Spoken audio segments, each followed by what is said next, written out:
of cases tu dia macam satu TLB tu dia buat satu kes je ke, so orang lain pun boleh share, satu kuliah tu boleh share secara besar-besaran.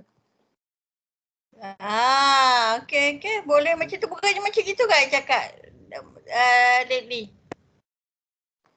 Cakap dalam tutorial. Kau buat Ikut firm. kau tak bagi. Ikut tutorial. Oh, ikut tutorial So lepas ni minta bagi dalam kuliah ke macam mana ke? Kau bagilah dalam grup besar ni. Bagi siap-siap. Tak payah buat yang susah-susah. Summary yang simple, paling simple. Satu paragraf pun cukup. Tapi madam, saya nak tanya madam. Kerja tutorial ni ada markah ke madam? Amboi, kau suba nak bermarkah. Ini tak ada markah. Kali ni tak ada markah sebab I ambil daripada dia exercise je sebab kau orang ada ni. Kau orang dah ada tutor kan di SEM. So dia tak ada markah. Lagi satu. Doktor nak tanya.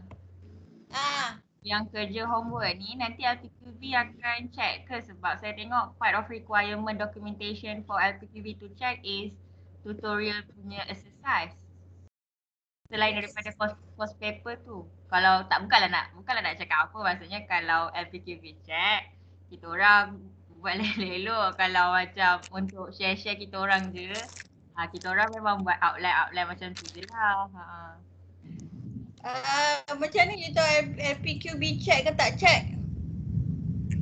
Saya baca dekat requirement mana dengan Dr. Lin hari tu, macam part of documentation yang LPQB check, requirement dia apa macam tu lah. Yang part subjek yang bankruptcy, probate, civil dan criminal procedure tu. Course paper dia minta. Tapi kalau soalan tutorial kan, actually bila kita tengok course paper yang minta tapi selektif lah. I selalu ambil yang highest mark lah. Sebab I nak tunjuk sampel my students work, tapi tutorial question sebenarnya kalau ikut MQA tu dia tutorial question je. Dia tak adalah requirement nak tunjuk answer. Tapi doktor yang macam ni, yang notice LPQB dah keluar tu, yang dia dah boleh submit documentation tu kan, kiranya untuk subjek CP doktor nak submit course paper injunction ni ke dekat LPQB nanti? Course paper injunction lah. Dengan last SEM kita ada buat beberapa course paper, tapi bukan semua tak yang hantar. I pilih-pilih je. So kiranya untuk course paper yang kita orang tengah buat ni, doktor nak bagi final due dia bila? Sebab macam dia different tutor, dia ada timeline dia pun beza macam kita orang yang tutor 3 dengan 4. Kita orang still dalam progress betulkan course paper, tapi baru tahap macam step dengan read. Dia tak masuk lagi injunction tu. So macam lama lagi baru nak hearing. Okay. So I ambil yang siap dululah. Sebabnya kalau ikutnya kan, kalau ikut requirement tu, kalau ikut sekarang apa yang ada, even kalau you all siap semua pun, I can't possibly ambil semua. I ambil yang beberapa selektif je, even exam questions kan. I kena ambil 3 yang top, 3 yang medium, 3 yang low, macam itu. Faham. Alright. Thank you. So tak adalah risau sangat, and this semester ni yang recent punya, so dia tak adalah pressure sangat on this ni. And even tutorial tu pun dia tak adalah minta tutorial answer, sample answer from student. Kalau I nak bagi course papers pun is just upon me to show that my students work, that's all. Lagi satu, kalau ada sampel tu pun sampel final, sampel mid-sem, and then sampel ni assignment. Lepas tu tutorial tu dia tak termasuk dalam assessment. Dia selalunya yang masuk dalam assessment yang dia nak sampel. So sampel tu just extra lah, course paper tutorial pun. Cuma last sem tu kan kita ambil markah tutorial as part of our mid-sem lah, assignment kan, mid-sem kan. So I kena pick and choose lah. Tak nak lah menimbulkan kepelikan. Nanti dia tahu pula I ambil daripada markah tutorial kan. Alright, so I kena pick and choose dah. Okay. Okay, so 3 tadi siapa Aisyah banyak Ni 3 soalan ni banyak Jangan tanya saya seorang je. Ni kira banyak ke apa ni? Banyak Berapa muka surat kau punya jawapan? Ada jawapan tak? Kau prepare jawapan tak for the tutor? Doktor, kalau prepare jawapan boleh tak nak jawapan daripada doktor boleh tak macam skema. So kita orang pun macam buat tu macam ni betul ke, ni betul ke. Macam kalau tiap kali buat ada skema kan macam okey sikit doktor. Sudahlah. Memang I tak nak bagi skema punya. Nanti kau kerja. Doktor. Ikut skema je apa hal Ataupun saya rasa kalau dalam tutorial dengan doktor, maybe kita boleh discuss untuk tutorial question terus answer siap-siap. Bila masanya I tutorial dengan korang? I lecture ni je. Oh, ya ke doktor tak ada tutorial dengan kita orang? Yang tutorial kenapa? Mana you dapat impression you ada tutorial dengan I? Kan ada macam contoh TLB 6, kita orang kan Rabu kan dengan madam kan, macam semalam 10. So tutor tu dah goib ke macam mana? Maksud saya dah ditiadakan ke tutor yang dengan madam tu? Mana yang suara you tak dengar? Kejap, suara you tak dengar. Okey, ulang balik. Kan sebelum ni kan kita orang ada tutor biasa dengan madam. Contoh macam saya TLB 6 ada tutor hari Rabu dengan madam pukul 9.10. Jadi tutor tu sekarang dah ditiadakan ke macam mana? Sebab sebelum ni seingat saya kita ada bincang pasal I sebenarnya tak dengar apa you cakap nanti. Okay.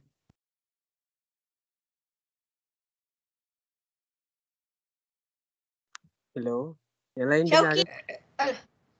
Yang lain dengar ke? Ke madam saya dengar Syauki. Saya dengar Syauki. Siapa dengar cakap ai? Hai. Hey ho. Hai. Hai. Alah, madam tak dengar. Kita aku message lah. Kat komen kot. Tak, I tak dengar.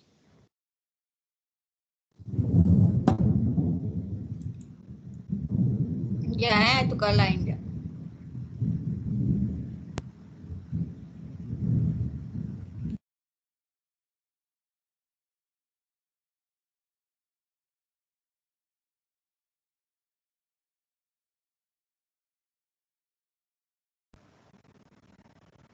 Okay. Apa dia tulis bad quality network Okay. Okay, balik semula.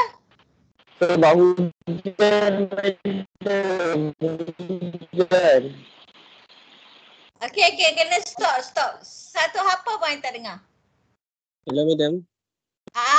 Ni dengar. Okay, Syauki. Pasal tutor tu kan sebelum ni kan kita orang ada tutor dengan madam. Macam contoh saya TLB 6, tutor hari Rabu 9 pagi dengan madam. Kalau saya ingat sebelum ni bincang pasal course paper and so on. Jadinya tutor tu sekarang ditiadakan ke macam mana? Ke kita orang tutor dengan lawyer sahaja sekarang? Ikutnya you tutor dengan lawyer sajalah. Oh, so maksud dia tutor yang sebelum ni dengan madam dah tak ada lah kan? Dah tak ada. Sebab tu I masa lecture ni I make full use of it. So masa ni I lecture sekali arung dengan tutor dan apa-apa persoalan kita dalam kumpulan yang besar. Okay, boleh. Sebab ada kelas PSAG yang lain yang ada 2 kali tutor ke selain daripada dengan practitioner dengan lecturer juga? Ada. Kelas apa tu? Probate. Probate dengan siapa? Dr. Azida dengan Puan Roslina. Probate je lah, lain tak ada. Criminal. Criminal pun ada. Criminal. Convincing. Convincing. Convincing pun ada juga.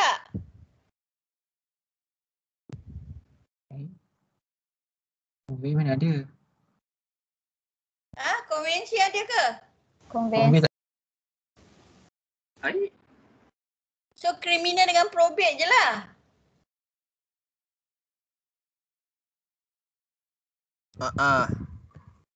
Okay, bankruptcy tak ada kan this sem? Dah habis, korang dah ambil dah. Okay, so maksudnya selain kau tak banyak sangat kelas ke, selain ada kelas dengan practitioner, kau ada kelas lagi sekali dengan lecturer? Ikutkan banyak lah juga madam. Hampir setiap hari ada kelas. Itulah pasal. Sebab tu I tak nak buat. Sebab kalau ikut by korang punya SLT is over dah terlebih. Sebab tu I make full use of my hours tu 2 jam. So your lecture pun ada jugalah 2 jam juga. Ya. Lepas tu tambah lagi tutorial lagi sejam lagi. Lepas tu sejam lagi dengan practitioner juga. Practitioner 2 jam. Practitioner 2 jam. Bukannya sejam-sejam ke untuk seorang? Kalau kriminal tu 2 jam. Dengan probate 2 jam. Yang lain tu sejam. Civil kita orang 2 jam. Seminggu sekali ke dia ekstra, dia rajin ekstra ke apa tu? Memang ekstra madam. Oh, sebab tak habis Macam spicy meat deluxe. Kau kan? Sebab dia ajar detail madam. So I prefer 2 jam macam tu. Okay lah. Cuma tu lah, I think dari segi claim, I think dia boleh claim sejam kot, sejam seminggu. Tapi you all gabung TLB kan? Yang 2 jam tu.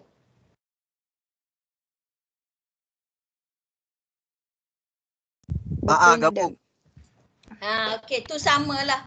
Maksudnya she makes use of the full time instead of buat sejam-sejam dia buat 2 jam teruslah dengan 2 TLB kan. So maksudnya tak ada masalah lah dari segi claim situ. Takut dia orang terlebih hours je. Sebab tu I make full use of ni. Kalau ikut-ikut dia orang kata so I buat extra. Tapi you have other class also with ni. Kau nak extra class ke yang macam yang kita punya tutor punya timetable tu? Tak nak. Kan, penat kan? I pun memanglah I punya hours tu sikit tapi I kena buat soalan exam, buat file semua kan. Doktor. Doktor, doktor, boleh ke kalau saya nak usulkan sebegini? Kalau soalan tutor yang doktor bagi tu, let's say macam contohnya masa first week doktor bagi ada 15 case review kan. Jadi kita buat case review tu within TLB. So satu TLB tu akan buat semua 16 soalan tu ikut firm. Dan ada macam soalan terpencil yang lain macam problematic question ada 2 atau 3 kat bawah tu kan. Boleh ke lepas ni kalau case review tu, let's say kalau 1 minggu tu doktor bagi 16 case review, kita bagi dengan 8 TLB, so nanti setiap TLB akan tukar-tukar jawapan. Dan soalan problematic question tu setiap TLB buat. Kira untuk case review sahaja. Oh tak, macam gini, case review tu bukan dia case review sangat tau. Actually kalau universiti biasa, law school dia memang ada list of cases tau. Tu list of tu bukan case review, list of cases. Kalau dia nak buat review tu up to ni. So I rasa mungkin kita tak pernah ada list of cases tu. Maksudnya list of cases tu apa basic dalam tu you kena tahu. Ada note sikit je lah. Actually you ambil buku ni ataupun buku Jenab tu, tak payah buka full case lah, buku ni. Lepas tu apa yang dia cakap tu yang fakta penting je ambil dari situ. It can be just one case review. So maksudnya you buat dengan practitioner macam mana? Doktor, kalau tutor saya, kalau dengan practitioner dia go one by one class paper tu. Dia ajar ni, ajar tu.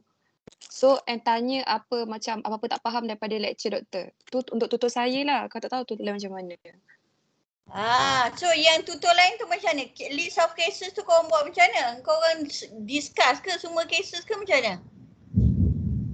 Kalau dengan Madam Nazira, so far dia tengok course paper tu dan explain macam prosedur apa tu, belum touch on list of cases lagi setakat inilah. Okay, tu lah maksudnya. So korang ada buat apa-apa ke dengan list of cases, ada case briefing ke apa? Ada tak group yang buat macam itu?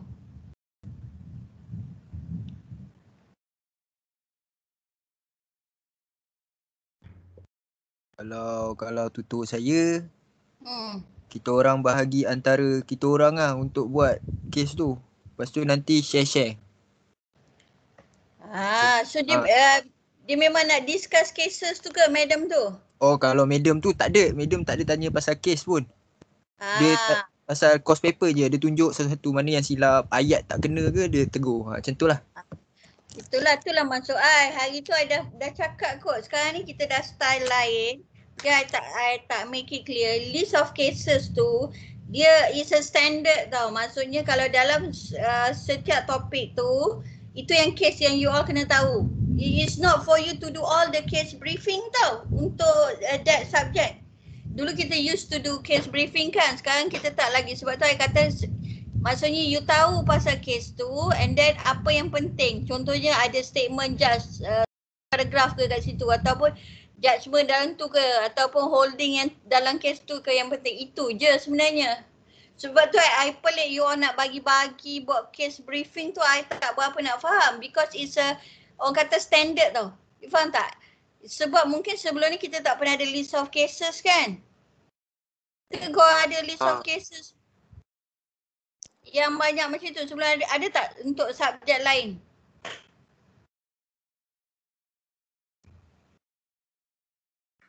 Setakat ini untuk subjek lain, lecturer akan minta kita baca kes ikut stage yang dia mengajar tu. Contohnya macam kalau dalam kes tu, kalau dalam topik tu ada yang kes tu terangkan pasal prinsipal ke, so kes tu kita kena baca. Macam tu lah.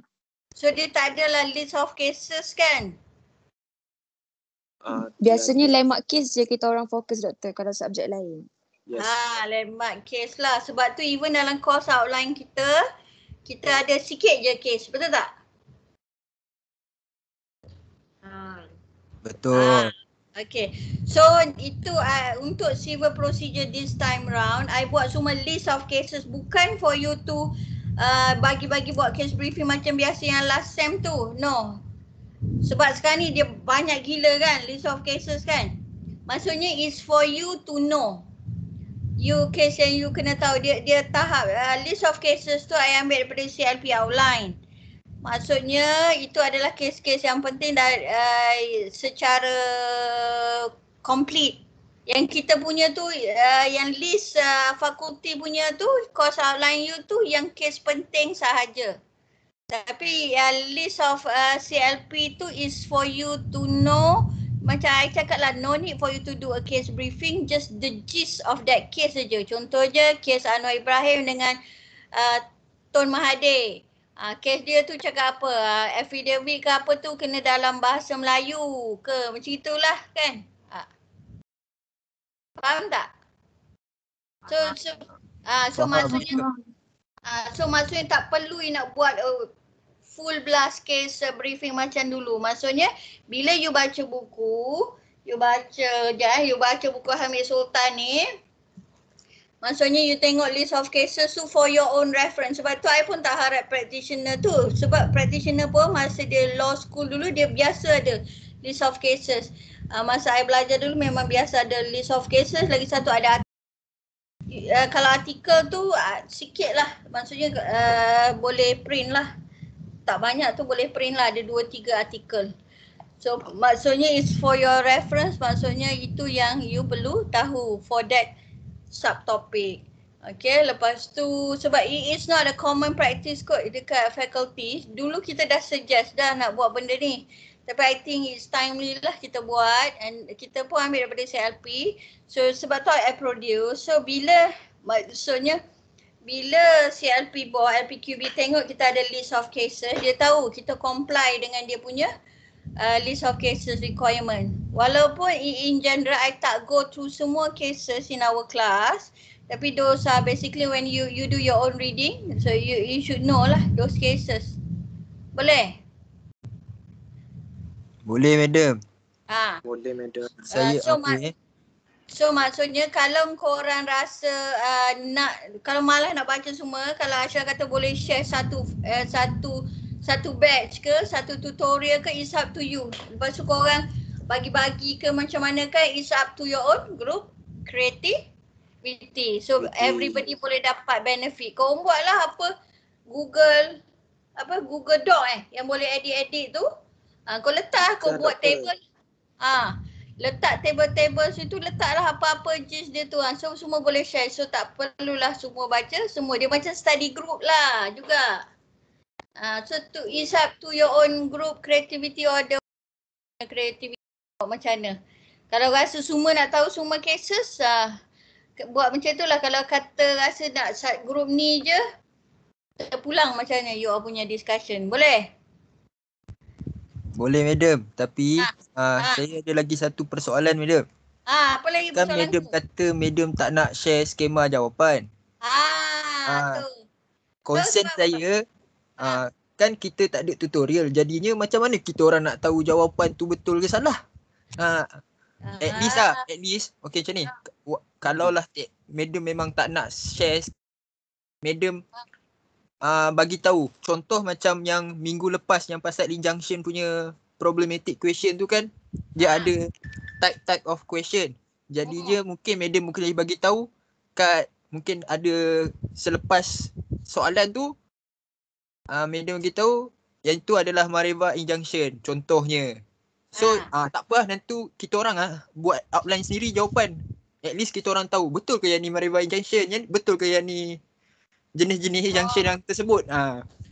Okay. So jenis injunction tu you dah tahu tak daripada last sem punya soalan ke tak boleh identify?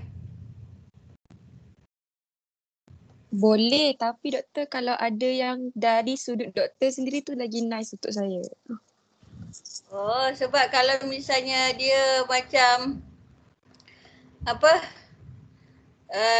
skema answer tu, sebab tu lah I tak berapa suka nak bagi skema answer ni, sebab nanti korang rely on that. Secara bertulis tak lah, I cakap secara lecture, so korang kena salin. Boleh? Kalau untuk answer scheme untuk exam tak apa, mid sem ke final ke tak apa, tapi kalau untuk tutor tu I tak berapa favor lah. You all boleh buka ni ataupun buku Syarul Mizan ataupun tunggu buku I siap dengan Dr. Norman nanti. Tak bila lah tak, maksudnya benda tu is not apa orang kata, nanti you make it as a Bible sedangkan jawapan dia boleh jadi besar kan. So basically macam Mareva injunction tu, soalan Mareva injunction tu kan, basically you start with definition. Dia skema dia sama je tau. Intro you dah identify Mareva kan, Ashraf kan? You identify Mareva, you define. You define apa tu Mareva injunction, case dia apa. Lepas tu daripada case Mareva injunction tu, you explain apa principles yang you nak bila nak dapatkan Mareva injunction. Apa dia? Serious issues to be tried ke, dia nak keluar negara ke, macam tu kan? Semua elemen dia kena ada, 3-4 elemen tu kena ada. Lepas tu bila kita discuss setiap satu elemen, dia ada case law kan? Perasan tak? Ada case law yang discuss all those specific issues. So, serious issues to be tried, property outside the country kan? Betul tak? Betul madam. Lepas tu dia ada cases to support that, itu you masukkan. Bila case yang to support tu macam mana you nak masukkan? Sebab tu I tak kisah sangat. Sebab apa? Sebab you all ada buku dengan korang boleh tengok buku, you tahu apa case dia kan? So daripada case tu macam mana nak masukkan case tu, you letak apa facts yang relevan dengan soalan you. ataupun apa-apa kata-kata judge dalam kes tu yang kena dengan soalan yang you tengah jawab. Okay, lepas tu you dah masukkan, lepas tu you do your summary, your analysis. You kata berdasarkan ni dikatakan dia ada dia ada motif nak pergi lari keluar negara. So you boleh pay them damages ke apa requirement dia. And then so you think that you have a solid ground for injunction. And ingat, this is a procedural paper. Kalau procedural paper yang penting apa? Selain pada law tu kena letak apa? Macam okey?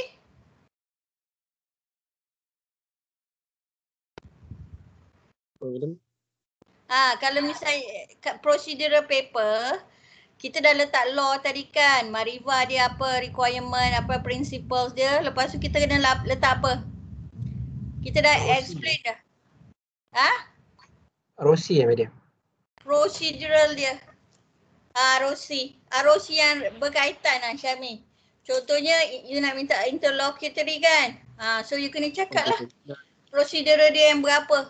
Order 29, apa prosedural dia, nombor 1, nombor 2, nombor 3. And bila you discuss procedural dia, rule setiap satu tu kan, dia ada gist dia tu, you masukkan. Kadang-kadang bila satu isu yang you discusskan dia tu, dia ada case law. Perasan tak? Even dalam procedure pun masukkan case law kalau ada case law. Boleh? So maksudnya jawapan dia bukannya kira salah betul tau. Dia kira mungkin ada part yang you jadi salah, you tengok isu tu you jadi salah, tapi I tak tolak lah markah kat situ. Cuma you kurang lah markah sebab you markah kod lain kan. So lepas tu and then you do your conclusion. Conclusionnya you kata Mariva, you think that you are likely to fulfill all the principles and these are the procedures that you must follow. So in conclusion, you have good grounds for Mariva punya injunction. Boleh? Doktor. Saya rasa lah contoh berdasarkan praktis selama ni, basically semua dia memang try masukkan definition, elements, lepas tu elaboration, cases kan. Cuma saya rasa concern kawan saya, kami semua adalah kami nak tahu sejauh mana performance kami. Contoh, semua student dah letakkan details yang sama kan, law sama, case sama. Cuma apa bezakan ada orang dapat A+, A, B, C, macam tu. So macam nak buat tu insyaAllah boleh, tak ada masalah. Boleh letak law semua tu, cuma nak guide dari doktor macam mana kiranya nak fulfill the standard requirement lah. Macam tu. Macam nak dapat A lah. Kiranya nak betul. checkkan dekat hujung. Okay, law dah ada tapi kamu punya application ni tak kena sebabnya macam ni. Macam tu lah. Nanti masa dalam kita dah habis lecture, nanti I ada sampel pasca questions yang ada, sebab you all hantar online kan. I boleh share lah. Dia basically kan, betul you cakap, basically kalau you letak semua ada law, semua ada principles. Tapi kenapa dia dapat A? Kenapa dia dapat B? Kenapa dia dapat C kan? Itu soalan you kan, Alia? Betul. Sebab orang latihan dah sama dah isi tapi outcome dia berbeza. Okay, you tahu tak? Dia sebenarnya banyaknya tengok dekat mana tahu? You punya intro dengan conclusion. Intro dengan conclusion contohnya, adakah you letak je semua apa yang you tahu ataupun dengan conclusion dia, ataupun you try to answer the questions. Itu bezanya. Basically semua akan letak apa yang you tahu pasal tajuk tu. You are not trying to answer the question. Nanti I bagi sampel-sampel ni. Nanti I bagi sampel sampel-sampel jawapan yang pas student. And then sebab ada yang memang letak semua, tapi bila part conclusion tu dia sikit je. Dia general je, dia tak cuba untuk menjawab soalan tu, dia dapat average B or C lah. Ada setengah kiranya student dia letak law tapi dia tak portraykan kefahaman dia lah kan. Kefahaman tu satu. Dia tak menjawab soalan. Satu, jawab soalan. Satu lagi, letak apa yang you tahu. Contoh dia macam inilah Alia. Kalau ada klien datang jumpa you. Okay, dia cerita dengan you. Dia position dia macam klien datang kat you cakap, puan, saya ni ada bisnes, saya ada 3 juta. Partner saya ada 6 juta, tapi partner saya tu saya tengok dia dah pindah ke Thailand. Nanti partner saya tu ada hutang company ni, dia tak bayar-bayar. So macam mana puan, saya takut dia lari ke negara tu, lepas tu dia bawa bisnes saya ni kat sana. Macam mana you nak advise klien tu? Macam gitu cara you kena fikir kalau you nak dapat A. Maksudnya you kena fikir, you tahu dia layman kan. So cara yang you nak jawab pada your client tu sama macam you nak jawab dalam exam. So you jawab, in this case identify that she has to apply for Mariva type of injunction. So klien you tak tahu kan Mariva tu apa? Mariva injunction is you explain. You perasan macam klien you tu depan you. Mariva injunction is bla bla. Cara nak explain dalam essay ke dalam problem daripada general statement sampai specific answer. Sampai specific details. Contohnya okay, you dah explain definition Mariva. Mariva ni, tapi sebab dia akademik sikit, mungkin you sebab dia akademik, selain daripada you kena advise client tu, you kena letaklah akademik. Maksudnya Mariva injunction definition can be found from the case of Mariva bla bla bla. In this case bla bla bla bla kan. Okay, puan, now for you to succeed in applying for this, you jangan tulis puan. You perasan dia macam kat depan dia, there are 3 principles that must be fulfilled in order for you to be succeed, for them to succeed in applying the Mariva injunction. First ni, second ni, looking at the case, apply terus tau. Ada yang jenis jawab you apply tu dah hujung, so dia tak nampak macam application tau. Dia nampak macam lebih ke arah general statement. Setiap satu principles tu bagus apply terus. Contohnya in this case, dia ada property oversea. That is a likelihood or evidence, circumstantial evidence ke yang menunjukkan dia ada intention, dia memang nak pergi keluar negara. This can be supported in the case of blah blah blah. Okay, dia cara you nak advise seorang tu campur dengan your academic view on that. Okay, and then lepas tu itulah you pergilah next point, and then bila conclusion tu you cakap, in this case it can be safely concluded that she has based on the discussion above, the principles and the cases illustrated above, it is she has a very good ground for Mariva injunction, which is summarized as below. Ni apa, 1, 2, 3. Apa dia punya grounds for the success of Mariva injunction. So lepas tu you nak conclude, kalau you ada tu yang bagusnya baca, you kena banyak juga baca. Kalau buku Jenab ni dia lebih akademik. Kalau misalnya kan, kalau kau dah ada buku kat depan tu, kalau you nak conclude, kalau I ada buku kat depan, I conclude ambil apa-apa judge punya statement yang berkaitan dengan soalan, problem atau essay jawab, you quote apa yang dia cakap.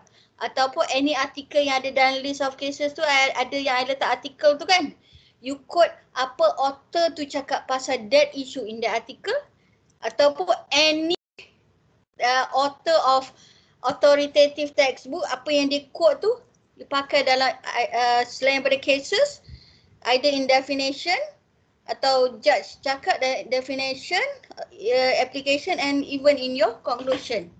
So itulah bezanya you dapat A ke B ke C. Boleh? Itu dah ada tips tu. Terus campur tutorial. Boleh tak? Halo? Boleh doktor. So lepas ni boleh dapat A? InsyaAllah doktor. kan. Dia sebenarnya tak susah. Sebenarnya dah banyak kali nak ajar you benda tu. Tapi I rasa in between tu macam ingat-ingat lupa. Tapi itulah sebenarnya. Sebab tu I kata kena banyak baca. Memang letih nak baca. Yang ni kan. Tapi yang ni memang you kena baca. Sebab kalau you actually word by word yang penting tu memang kena baca. Sebab procedural dia bukan setakat procedural tau. Dia punya principal requirement dia pun dalam rules tu. You kena tulis perkataan yang penting-penting. Nak copy. Kau jangan copy paste. Kau baca ni. Ambil gist word yang penting dalam tu. Lepas tu buku ni dia akademik. So macam-macam benda kau boleh ambil dari dalam buku ni. You summarize and rephrase. Kata-kata hakim, kata-kata author to support your answer. Lepas tu kalau buku Ravi Niko ni, kan Ravi Niko ni practical. Dia ada flowchart kan? Flowchart for your own understanding. Ni senang in terms of practical nak fahamkan satu-satu topik. Boleh? And then kalau rajin, tengoklah buku-buku soalan sampel. Nak tunggu I siap buku macam ni, korang dah habis study lah. This type of buku macam buku question and answer. Buku ni, CRP Civil Procedure ni, Dylan. Ada lagi satu buku Mizan, Dr. Mizan. Syarul Mizan, UKM. Boleh? Boleh. Okay. So macam itulah secara general dia macam gitu. Sebab tu I tak nak buat ni. I bagi gist saja. Ayat dia tu kau ayatkanlah sendiri kan. Kau dah biasa-biasa.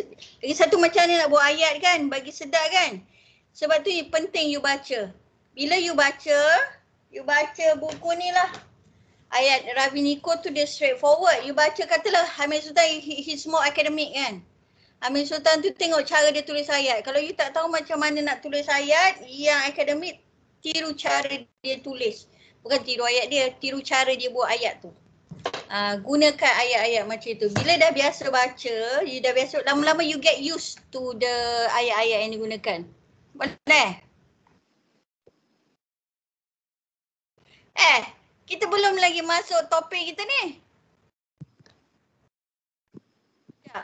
I lagi tadi I nak tekan ni, I nak share ni, lepas tu aku tak boleh ni. Ni, presentation. Oh ni soalan ni Okay.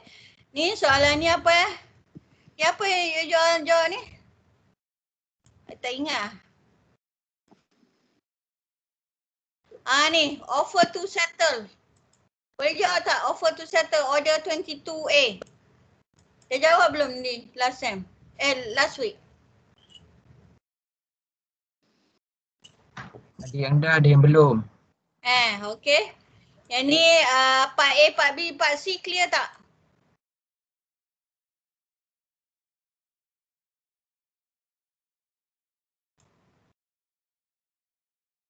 Lepas tu yang ni, letter of termination ni. Ni apa ni? Soalan yang ketiga ni pasal apa?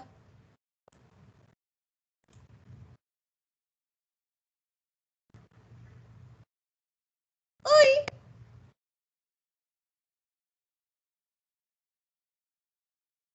Halo.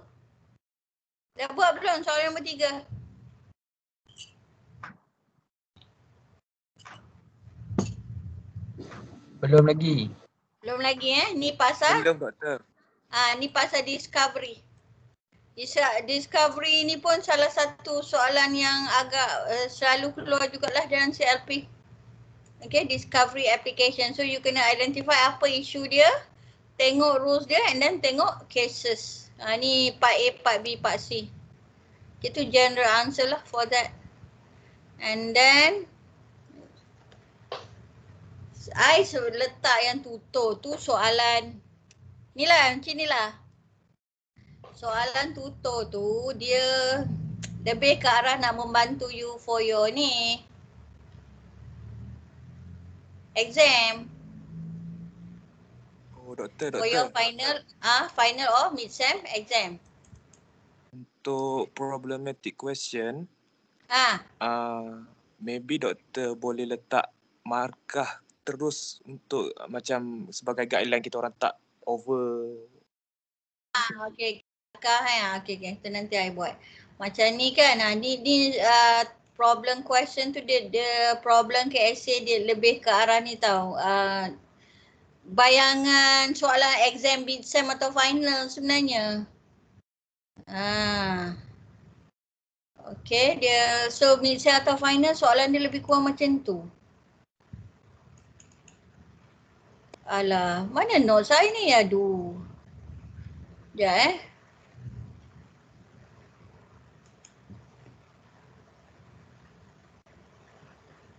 Lecture materials. Tak upload kat sini. Okey, minggu lepas kita pasal apa topik kita?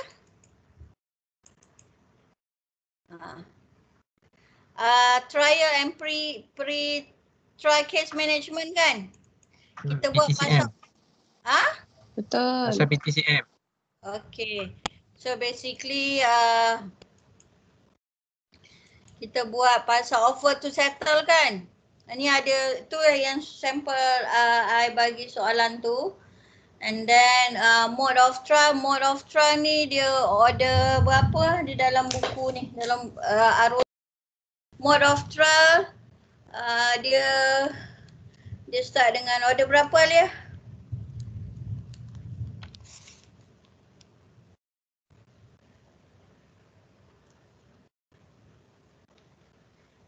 Imran, mode of trial dia order berapa? Order 33. Yang tunggu Imran dia tidur agaknya.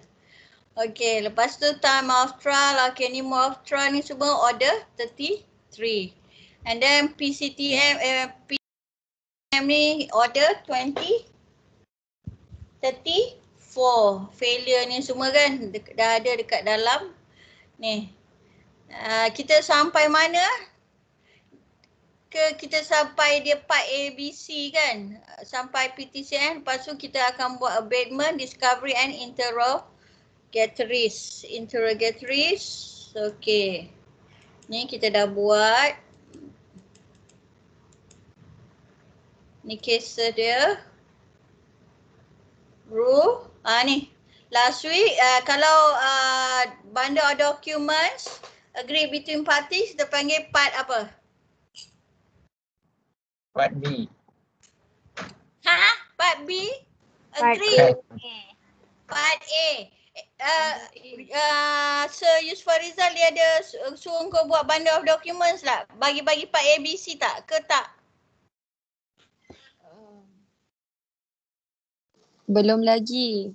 So basically kalau apa yang Encik Yusuf Rizal suruh you all buat dekat dalam kelas advocacy tu, you beritahu I sebab I tak nak dia overlap dengan I punya kerja. Boleh? So banyak yang advocacy tu biar dia handle lah, kita buat yang lebih ke arah procedural lah, dia lebih ke arah hearing. Okay. Alah, dia laju. Tadi apa tadi?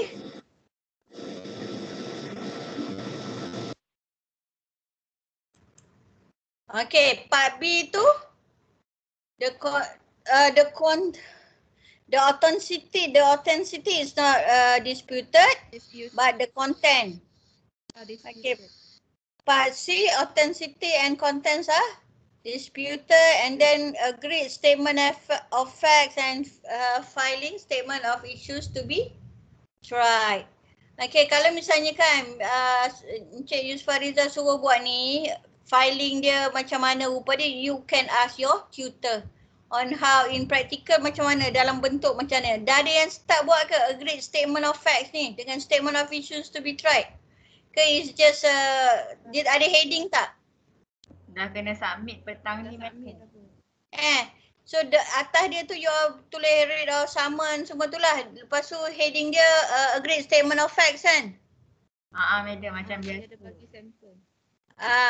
Lepas tu statement of issues to be tried, dia ada heading dia yang plaintiff defender high court. Lepas tu dia heading dia statement of issues to be tried kan? Macam itulah, dia macam tu je. Ni maksudnya dia dah simplify banyak lah dengan Rules of Court 2012 ni. Okay. And then notification of pre-trial case management ni dalam Rule 3. Attendance, Rule 4. You nak urgent dia, Rule 5. Failure, Rule 6 dan admission and agreement. Okay, cuba buka. Kita belum buat kan? Order 3 dengan Order 4. Tengok Order 34. Rule 3. Last week kita buat Rule 1 and Rule 2. Okay, now look at Order 34, Rule 3.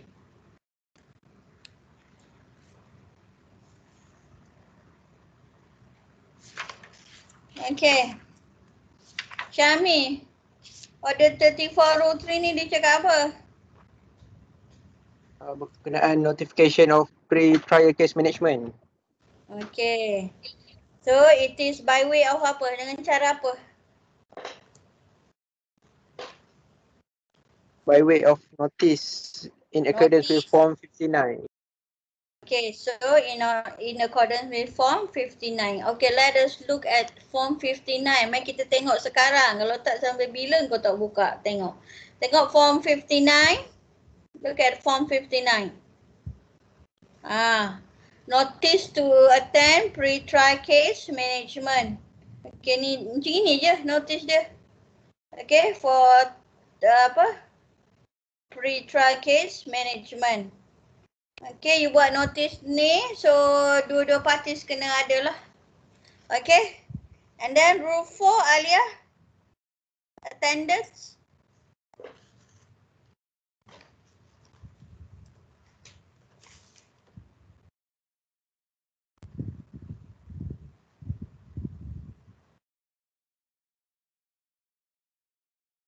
Rule 4 dia cakap apa?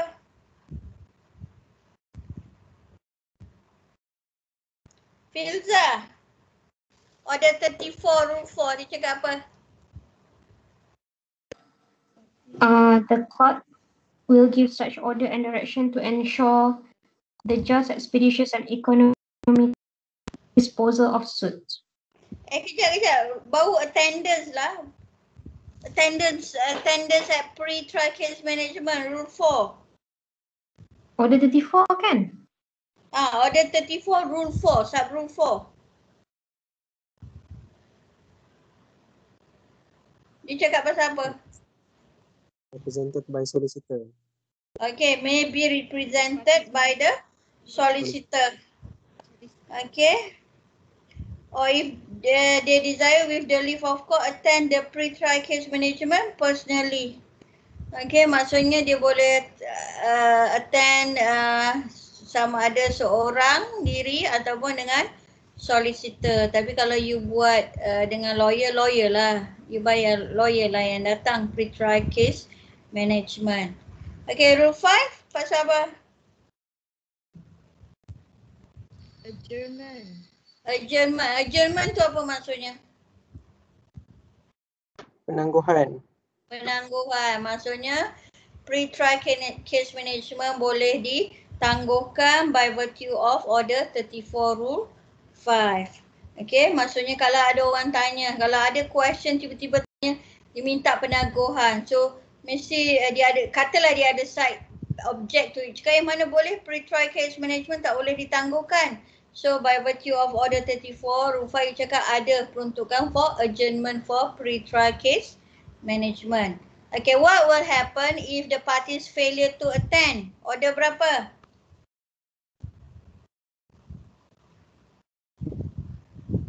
Rule 6.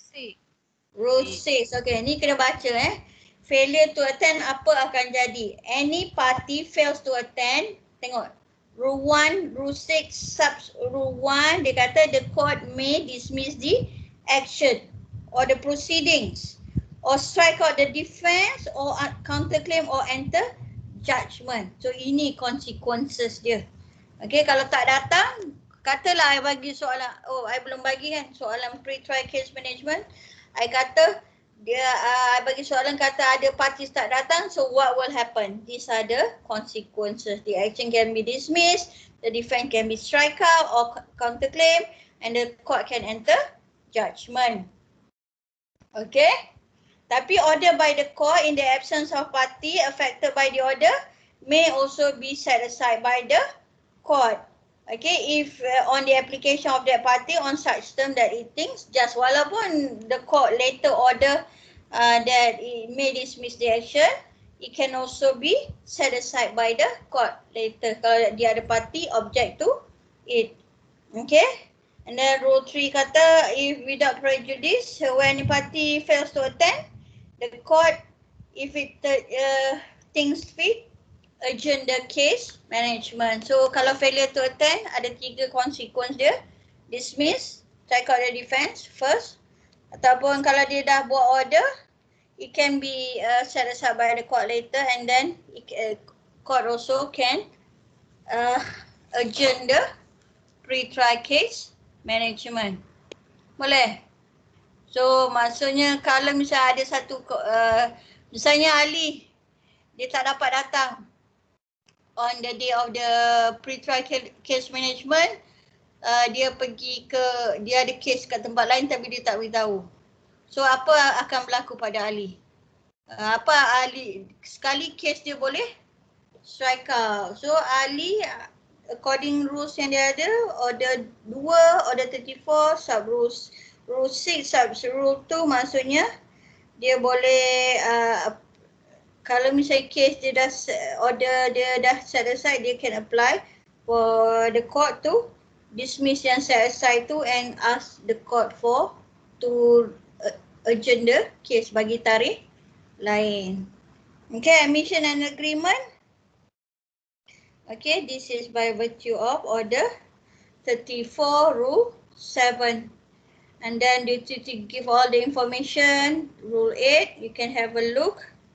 And then you are to make all interlocutory application at the pre-trial case management. Rule 9, kalau case personal injury, rule 10, non-disclosure.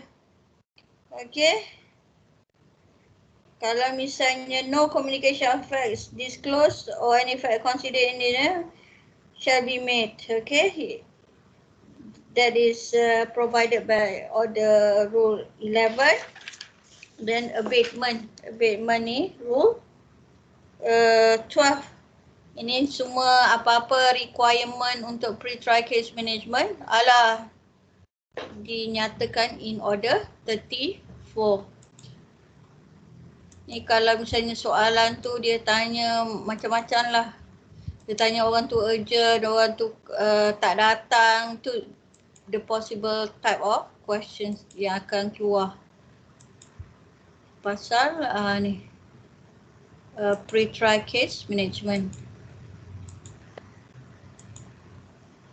Ni. Ada apa soalan ni? Ada sampai order 34 rule 12 ni. Asal dia ni ya? Nak tutup je. Okay, ada apa soalan tak? Pre-trial ni basically semua ada dekat dalam order 34. So kalau soalan tu ditanya pasal adjournment, apa dia punya requirement dalam rules, you all boleh refer to all these rules.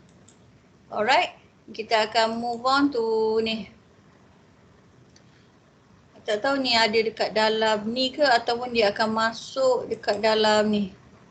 Rasa yang dismissal for want of prosecution dia akan ada dalam tajuk proceedings at trial. Remind I kalau I tak cover ni minggu depan sebab kita pun dah nak ni. Rasa dia akan appear lagi next week punya ni. Dismissal for want of prosecution. Remind me. Ni pun salah satu kalau tengok CLP kan. Ni salah satu soalan favourite exam. Lagi satu masa lecture I cakap favourite tu hint lah tu. For your exam. Either mid-sem or final. I dah tengok dah. Apa soalan-soalan yang dijangka sebab I dah start kena buat soalan. So basically kalau I suruh fokus lah. Jalan macam laju tu maksudnya faham-faham je lah. Okay, dismissal this is quite a favourite exam area ni. Discovery also favourite.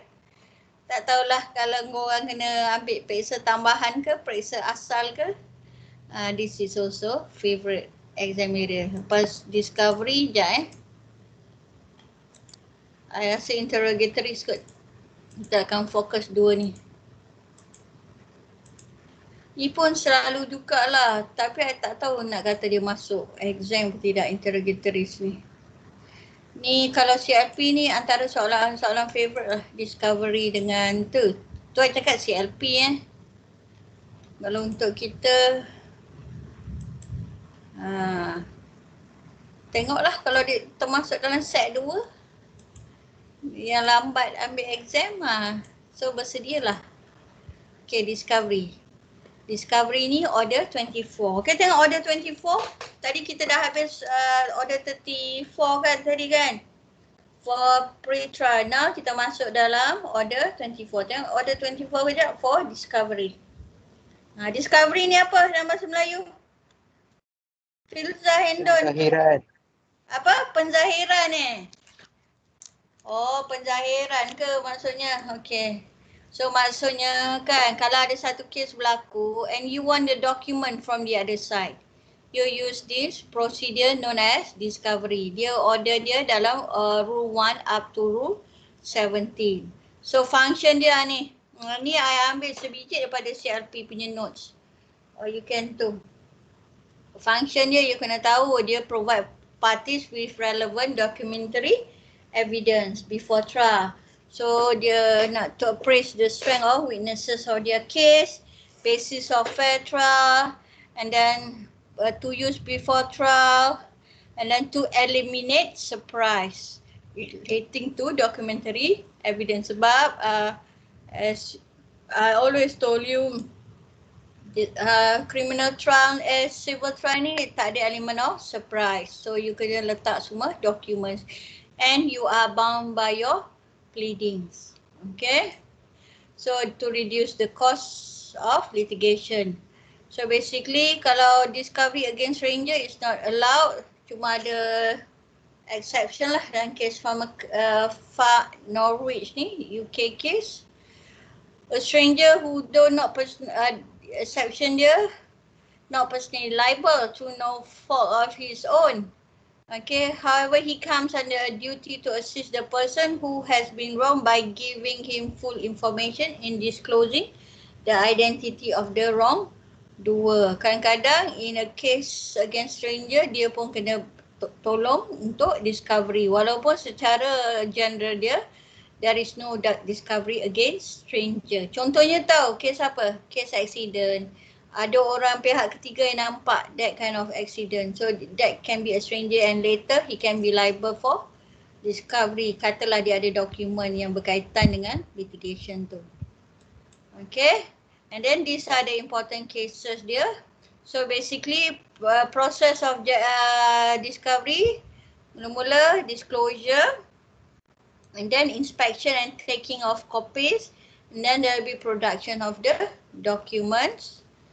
Okay, ini untuk general process of discovery. And then court bila ada discovery punya application, they may make an order of discovery order 24. And then the documents may be ordered to discover apa dia? Documents parties rely or will rely, documents that would adverse affectly his own case, affect other party's case or support another party's case. It can be all sort of documents yang berkaitan dengan ni Rule 3. Okay. Rasa macam ada soalan kan yang tutorial tu. Ada soalan pasal discovery kalau tak silap Ada tak yang soalan discovery Ashraf dekat dalam tutor last week? Ke tak ingat? Ada siapa ingat tak? Yang tadi I tunjuk soalan pasal apa? Interrogatories ke discovery? Oi. Yang tadi discovery. Discovery. Tu contoh dia macam mana order of discovery boleh tu. Dia kena something and then dia nak document from the other side kan. So he apply for this order. And then order 34 ni dia dalam bentuk form 38. Mari kita tengok form 38 apa benda yang order discovery ni boleh bantu dia. Ada order tak ada Mayu? Mari kita tengok. Panjang tak order for discovery ni? 38 Form 38. Okay. So basically order for discovery ni list of documents. Okay. Apa benda yang dia list of document? Ada schedule 1, part 1, part 2, schedule 2. Ini apa-apa yang dia nak minta from the other party. Contohnya kan, kalau dia ada party tu dia tahu dia ciplak dia punya plaintiff tu punya barang kan. So he can ask for order for discovery. Schedule 1 tu list the document in his possession which he objects to produce.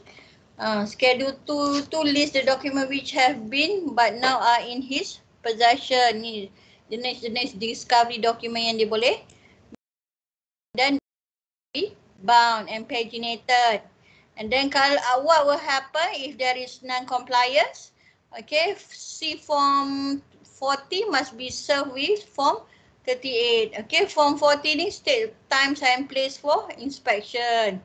Okay, so party to apply to court to compel discovery of particular document. So basically order 24 ni, rule 3, rule 7 are subject to rule A. Rule A ni gives the court the discretion to order discovery only if necessary.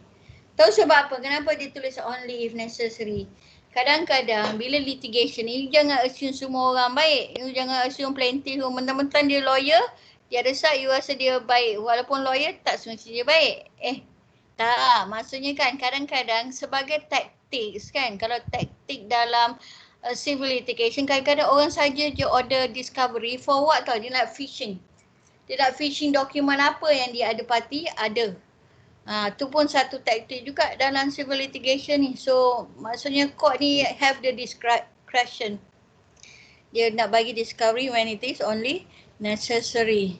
And then inspection of documents referred to pleadings in affidavit, okay, at any time. Okay, so the notice in form 41.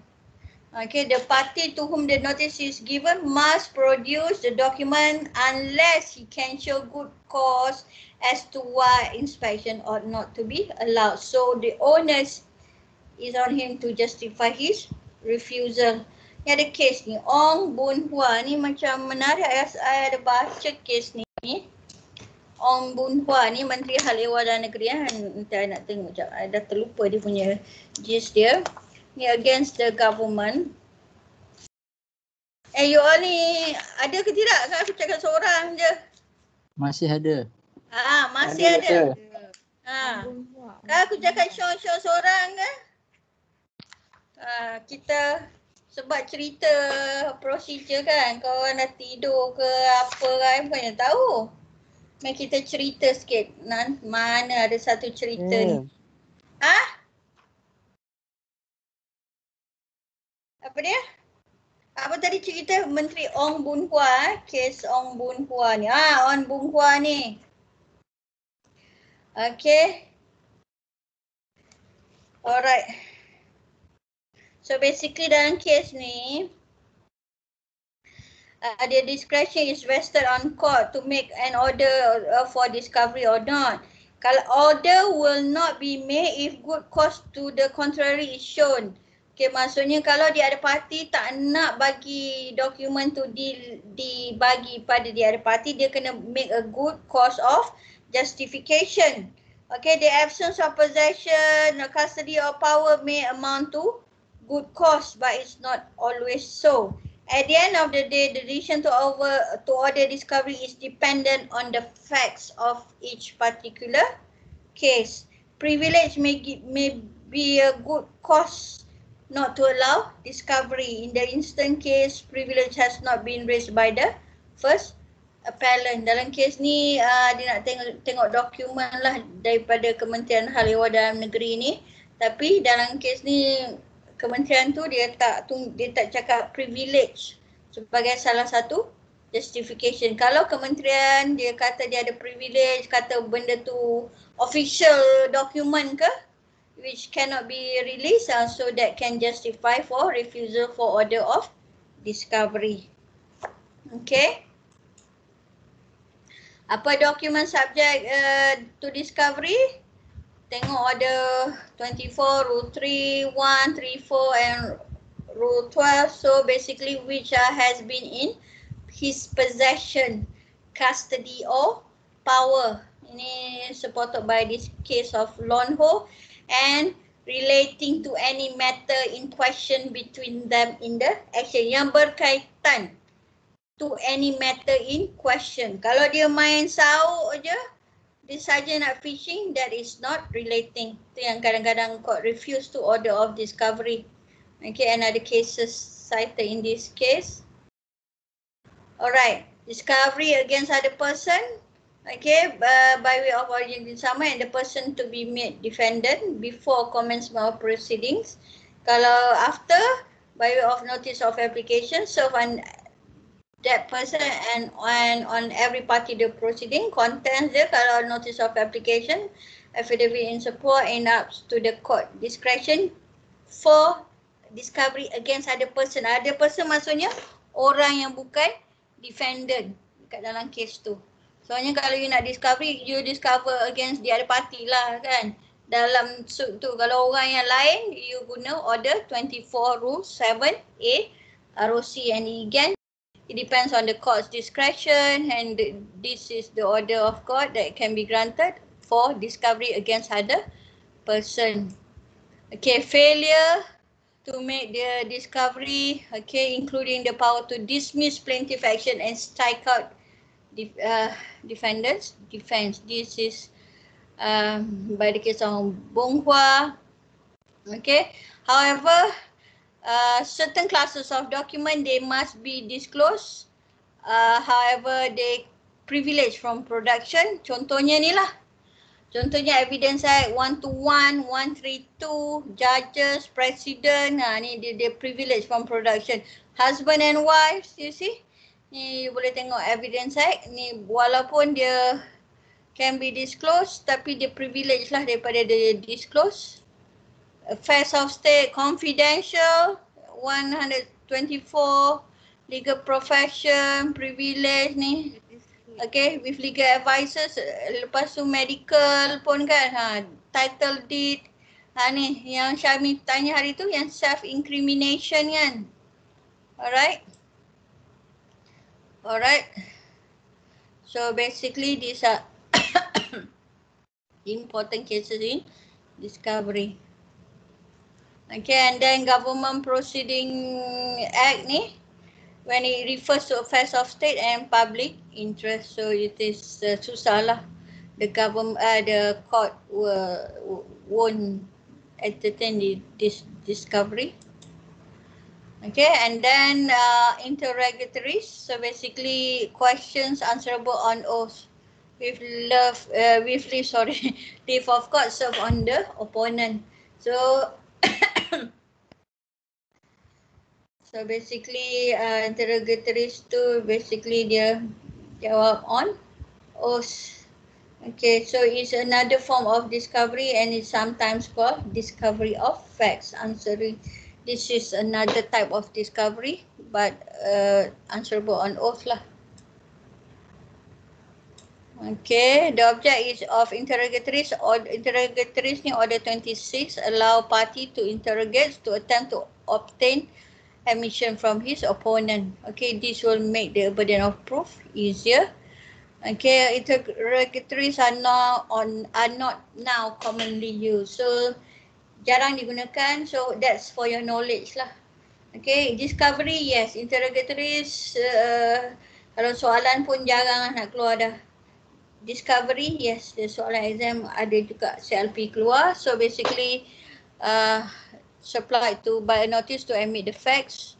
Okay, this is order 24, the cases. Okay, the application normally after close of pleadings and after discovery. Okay, you can read the cases, the court to order interrogatories is by order 26. Alright, the questions, they should be short and clear, and long and involved questions are disallowed. Okay, and then it is to be answered in affidavit, dalam bentuk affidavit in support, and questions must be relevant to the issues in the pleadings, on the pleadings.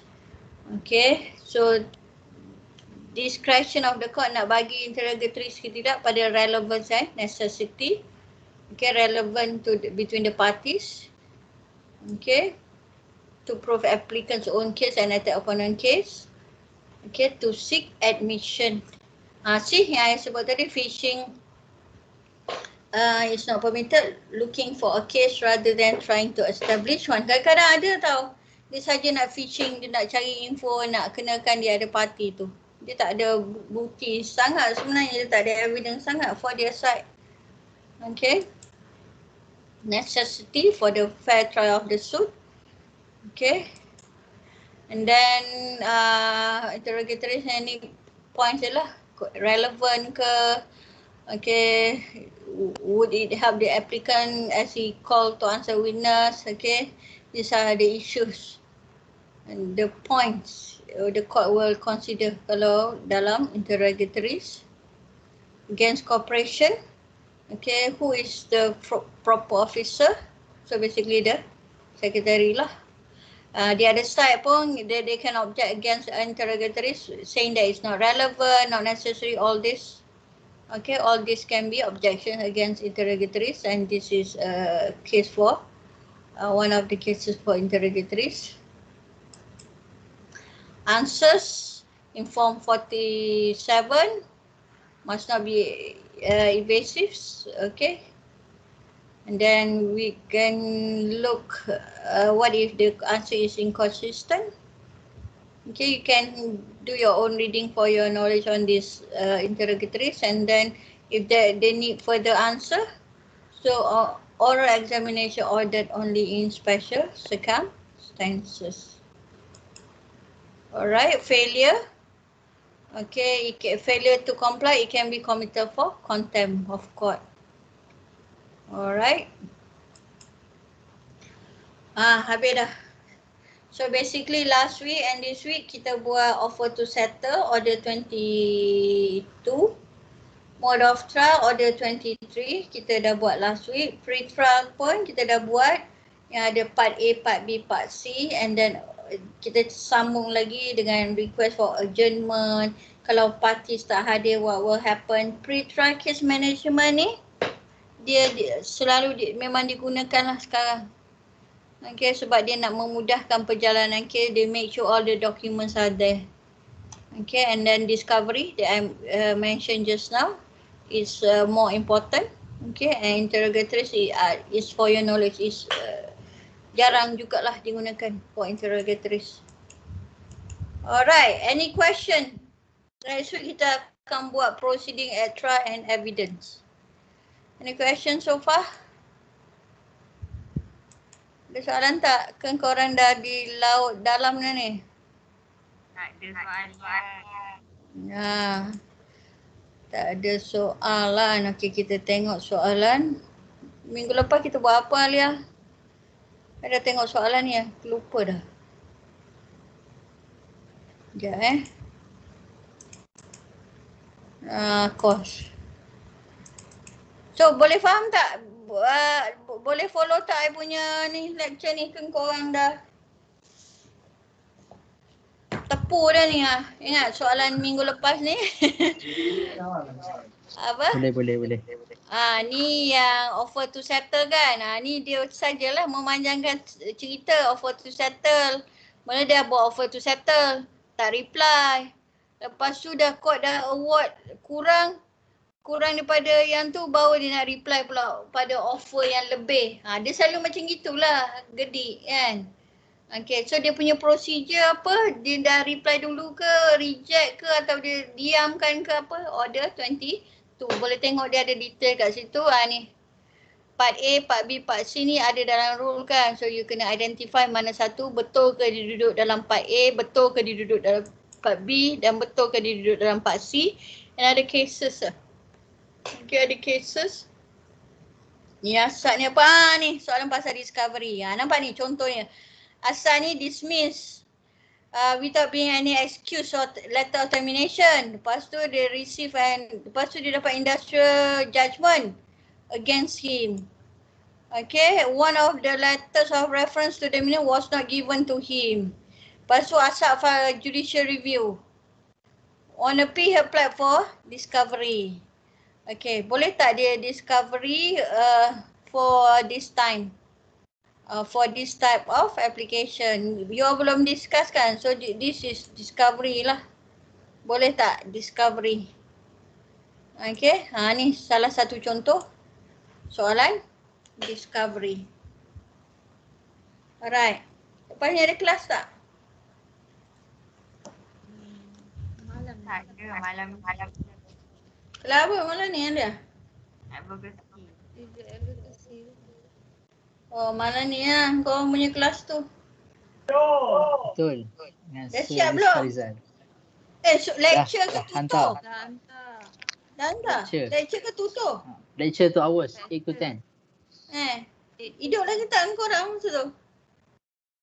Kami malam okey. Yo Allah, kau macam burung jampuk. Malam-malam kau jaga lepas tu kelas air kau tidur pula Tengok tak buku Ravi kau ni. Fatih Najihah ini dia diam je kan? Tengok Rosi. Kau baca Rosi je, Syamil. Buku Ravi kau ada tak? Ada. Ada. Tengok buku Ravi Niko tu dia lagi senang, dia flow. Contohnya minggu ni kita belajar mode of trial dengan apa? Pre-trial case management. Mode of trial tu kalau you tengok dalam buku ni, so senang tak procedure ni? Tak adalah susah sangat pun. Kan? Ke kau rasa susah? Ke kau pening je dengan I punya lecture?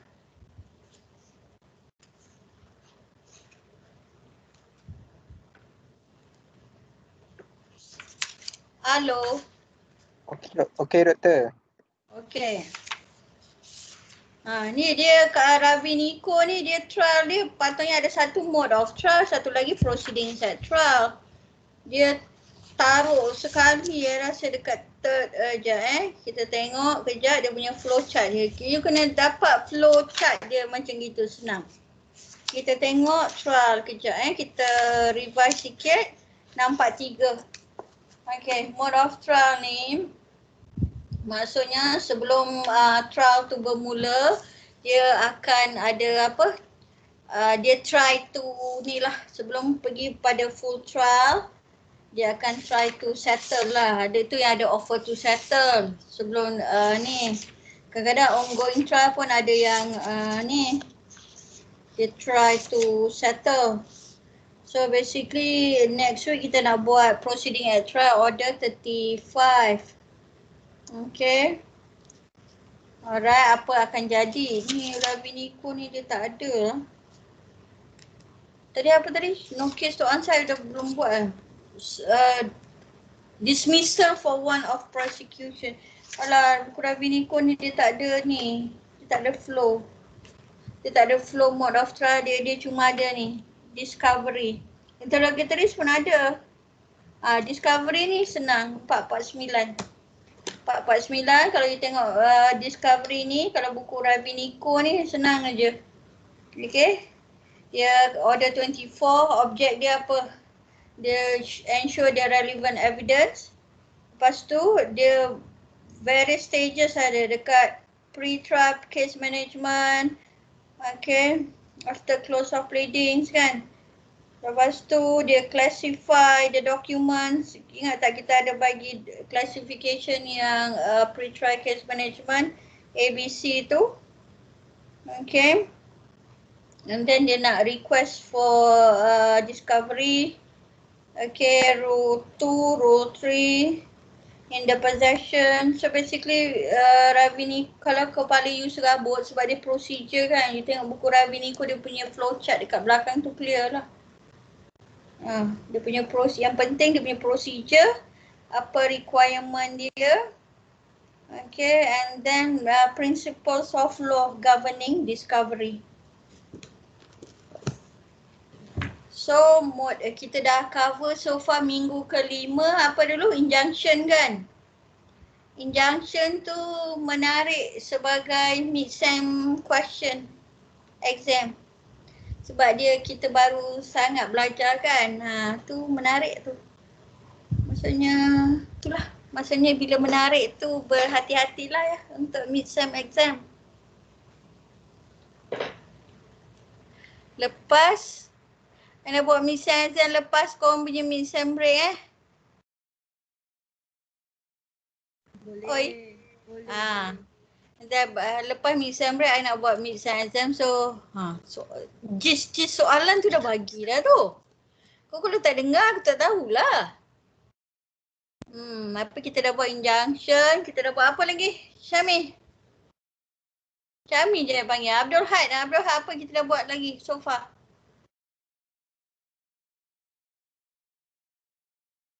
Apa ini? Yang kita dah buat? Topik. Injunction. Injunction mid-sem. Lagi Rukman? Saya hilang fokus madam. Minta maaf madam. Kau apa ni kau fokus? Tak, tiba-tiba ada makanan sampai. Saya terus teringat makanan. Ya, syok lah dia makanan sampai. Minggu PTCM. PTCM. Baru je buat. PTCM tu. Terima kasih Syami. Sepatutlah balik sini Syami. Patutlah aku duduk serumah Patutlah ada makanan. Tak, Syami kat Johor. Tapi saya nak Syami balik lah.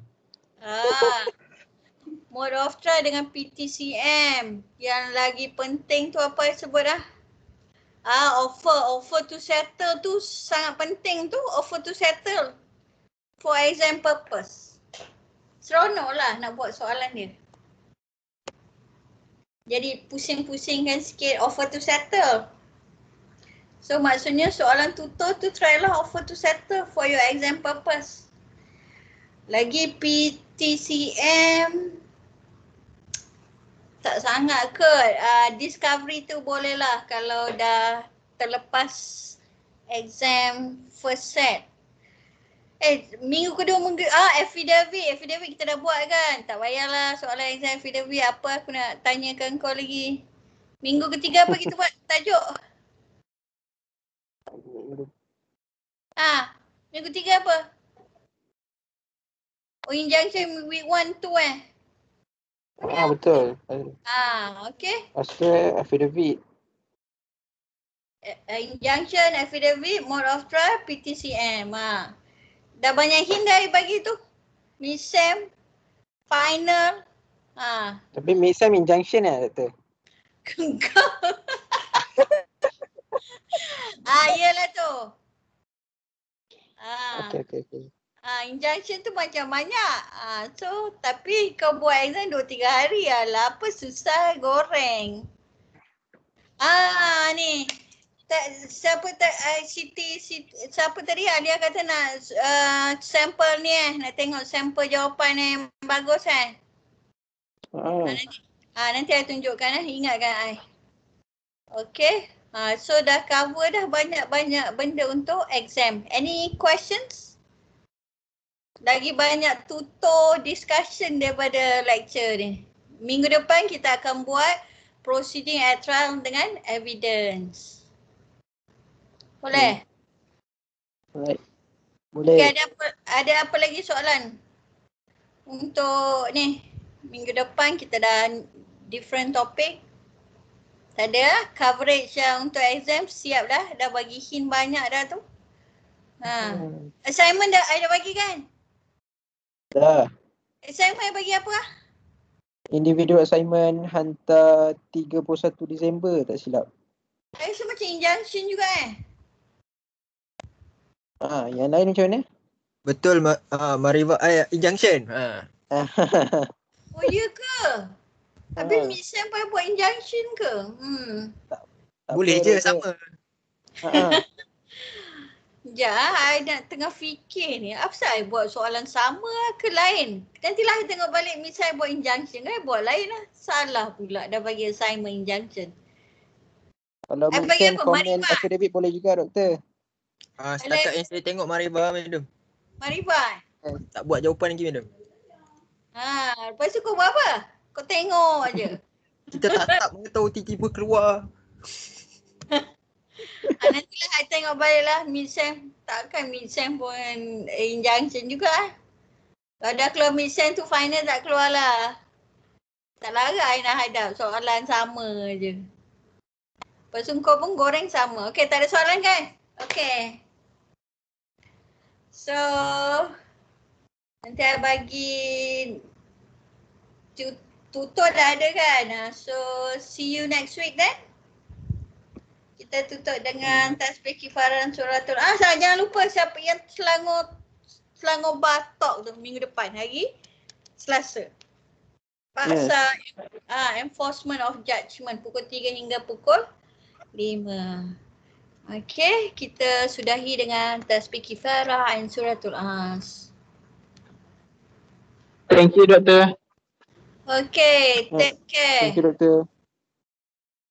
Alright, stay safe. Good luck.